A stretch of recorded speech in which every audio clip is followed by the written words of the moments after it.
Bonjour, bienvenue, je suis Audrey Vuettaz et vous écoutez Trait d'Union.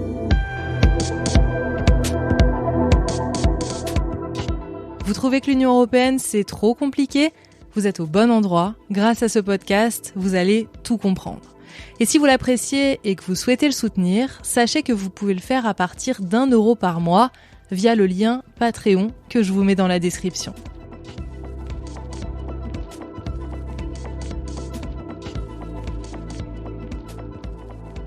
C'est un procès qui va durer 2 longs mois. Sur le banc des accusés, 27 cadres ou anciens cadres du Rassemblement national. Louis Alliot, le maire de Perpignan, le député et porte-parole du parti Julien Audoul, Nicolas B, passé depuis chez Reconquête, Bruno Gollnisch, l'ancien numéro 2 du parti, mais surtout Marine Le Pen et son père Jean-Marie, même s'il n'est pas présent au procès pour raison de santé. Dans cette affaire, ils sont suspectés d'avoir détourné des fonds européens. De l'argent censé rémunérer les assistants parlementaires aurait en fait servi à payer des membres du parti sans qu'ils ne mettent un orteil ou presque au Parlement européen. Des emplois fictifs, quoi. Comme je l'ai dit tout à l'heure, j'aborde ce procès avec beaucoup de sérénité. Nous avons énormément d'arguments à développer pour défendre ce qui m'apparaît être la liberté parlementaire qui est en cause dans cette affaire. Et je ne suis pas mécontente que nous ayons le temps pour les développer, puisque 2 mois sont prévus pour ce procès et pour démontrer que nous n'avons violé aucune règle politique et aucune règle réglementaire, en quelque sorte, du Parlement européen.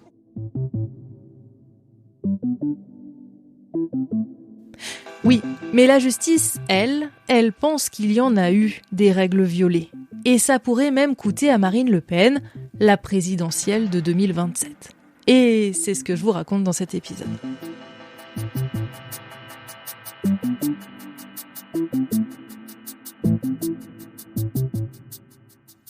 Tout commence autour de l'année 2015, avec un problème d'organigramme. Le Rassemblement national, qui s'appelle à l'époque le Front national, vient de publier la liste des gens les plus influents du parti. Sauf qu'il y a des trucs qui clochent. Prenons un nom, au hasard dans cette liste. Catherine Griset. Elle est brune, elle a les cheveux mi-longs et elle est actuellement députée européenne. Mais à l'époque, elle était à la fois directrice de cabinet de Marine Le Pen au parti à Nanterre, près de Paris, mais aussi son assistante parlementaire au Parlement européen, le tout en n'y passant que 12 heures entre octobre 2014 et août 2015, sachant que, et je pense que les assistants parlementaires qui nous écoutent confirmeront, en général, à ce poste, on charbonne pas mal. Mais le cas Catherine Griset est loin d'être isolé. 12 assistants parlementaires et 11 cadres seraient concernés. Martin Schulz, le président du Parlement de l'époque, un Allemand social-démocrate à qui l'affaire est remontée aux oreilles, décide alors de saisir l'Office européen de lutte antifraude, l'OLAF, c'est son petit nom, et la ministre de la Justice du pays concerné, la France en l'occurrence, et c'est une certaine Christiane Taubira. Il faut maintenant vérifier où il travaille en réalité pour le Parlement européen, l'assistance parlementaire ou pour le parti. On ne peut pas être payé par le Parlement européen et travailler pour un parti. On a traité le cas comme tous les autres cas. Dès on a un soupçon d'une irrégularité, nous sommes obligés de saisir OLAF. Ça ne vous aura pas échappé, ce sont des personnalités de gauche et c'est l'un des axes de défense de Marine Le Pen qui crie à la cabale politique destinée, selon elle, à empêcher le Rassemblement national de participer à différentes élections. Sauf que pendant ce temps-là, les enquêteurs enquêtent pendant près de 10 ans et ils trouvent des documents particulièrement accablants.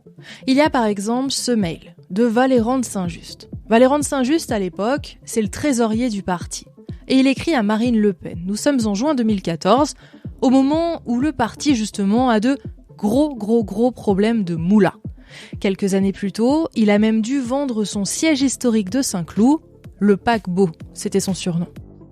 Nous ne nous en sortirons, dit-il, que si nous faisons des économies importantes grâce au Parlement européen. Ouais, complicado, mais ce n'est pas tout. D'après l'émission Envoyé spécial, des revues de presse censées prouver le travail du collaborateur de Nicolas B. en 2014 auraient en fait été rédigées en 2018, l'année où les preuves ont été fournies à la justice. Il y a aussi plusieurs témoignages de membres du parti, bref, des éléments qui permettraient de chiffrer l'ampleur de la fraude à 7 millions d'euros de préjudice. Et au centre de l'affaire, d'après Mediapart, il y aurait Marine Le Pen. C'est elle qui aurait demandé à ses eurodéputés de ne prendre qu'un seul assistant et de laisser le reste de l'enveloppe au parti. On parle de 24 000 euros mensuels à l'époque.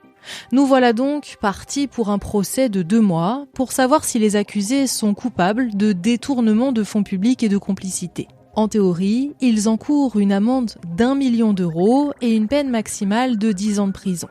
Mais il y a aussi des peines d'inéligibilité pouvant aller jusqu'à 10 ans. Autant vous dire que ça pourrait mettre à mal les ambitions de Marine Le Pen pour la présidentielle de 2027. Elle, pour sa défense, elle dit donc que c'est une cabale politico-médiatique, mais elle dit aussi qu'en fait les assistants parlementaires, ils ont le droit de militer au sein de leur parti. Et ça c'est vrai, vous n'êtes pas forcément apolitique quand vous êtes assistant parlementaire, loin de là. Mais là, de ce qu'on comprend dans cette affaire, c'est qu'ils étaient pas du tout assistants parlementaires. Ils ne venaient pas, ils ne travaillaient pas pour ça. Voilà. Je terminerai avec 2 compléments. Cette affaire d'assistants fictifs, ce n'est pas une première, et ce n'est pas une première en France. Il y a eu en début d'année un procès avec le MoDem. 5 anciennes eurodéputées du MoDem ont d'ailleurs été condamnées à des peines de prison et d'inéligibilité avec sursis pour un préjudice de 293 000 euros selon le Parlement européen.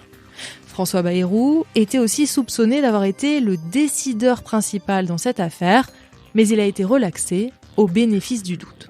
Deuxième point dont je voulais vous parler, c'est le cas Jordan Bardella.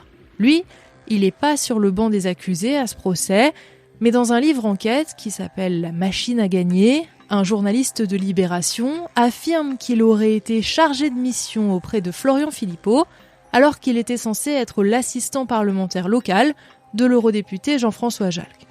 Il aurait même, toujours selon Tristan Berthelot, fabriqué de fausses preuves de travail. Jordan Bardella lui nie tout en bloc et il a porté plainte contre le journaliste. Mais n'hésitez pas à me dire sur Insta ou sur Twitter si vous voulez que j'organise une interview avec Tristan Berthelot pour en savoir plus dans cette affaire. Voilà, j'espère que cet épisode vous aura permis d'en savoir plus sur l'affaire des assistants parlementaires du RN. Vous avez maintenant les bases pour mieux comprendre le procès, comprendre aussi que Marine Le Pen risque de ne pas pouvoir se présenter en 2027 à cause de cette affaire. Voilà, on se retrouve très vite pour un prochain épisode et je vous dis à bientôt.